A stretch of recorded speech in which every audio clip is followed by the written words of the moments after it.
Salut à toutes et à tous, c'est Citylis. Aujourd'hui on se retrouve, comme vous pouvez le voir, dans un paysage totalement différent donc des vidéos de d'habitude. On est dehors à l'extérieur, donc en campagne, hein, ça peut se voir, il y a des champs. Donc si on fait un petit zoom, même loin, voilà. Un magnifique paysage. Donc la vidéo bien évidemment va être portée sur Apple, comme d'habitude, ça ne change pas.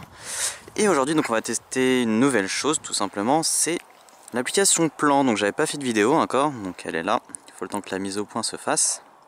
Voilà, donc on va tester Plan qui a remplacé Maps qui était présent avant. Et donc cette application développée par Apple est tout aussi bien, mais à ce qui paraît il y a quelques petits soucis dessus. Donc là niveau localisation, donc voilà, donc je suis dans un lieu différent de d'habitude, donc en pleine forêt. Ah, un petit camion qui est passé. Donc voilà. Donc ici on a, je bouge un petit peu, désolé. Il fait beaucoup de bruit avec son camion là-bas. Donc on a voilà, donc la localisation. Donc l'application est vraiment très bien faite. Donc niveau design, etc. C'est comme chez Apple, ça change pas. Donc après, ce qu'on va voir sur l'application, c'est donc déjà les options qui sont ici. Donc c'est la page ici qu'on tourne. On peut donc placer un repère, imprimer, mettre la circulation aussi. Donc c'est un genre ça regroupe plusieurs applications en même temps. On a standard, mixte et satellite. Donc ça c'est pour l'affichage. Et comme on peut voir ici, on voit que TomTom fournit Apple pour la localisation, les plans, etc. Donc ici vous avez donc la vue 3D donc qui ne fonctionne pas partout, donc ça vous permet en fait d'afficher les bâtiments en 3 dimensions, donc ça n'existe pas là où je suis actuellement. Hop, donc on va l'enlever. La localisation, donc elle me localise très bien ici. Hop, si on zoome, un petit peu long, voilà, c'est très bien. Et donc moi ce que je voulais vous montrer c'est la fonction itinéraire, donc qui est vraiment géniale. Alors on va mettre donc lieu actuel ici et on va mettre Paris. On va voir s'il trouve tout seul. Voilà, c'est un peu long avec. Voilà, Paris, donc on va mettre en voiture et on va faire itinéraire. Donc là il devrait nous trouver le temps qu'il faut.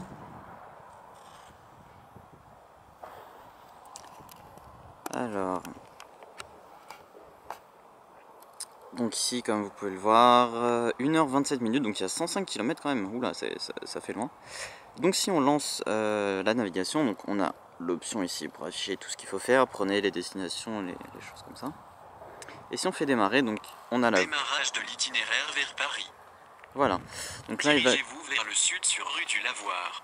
Voilà, donc là je marche complètement à l'opposé de la destination qui m'est demandée. Et donc on a la voie de Siri entre guillemets pour le GPS.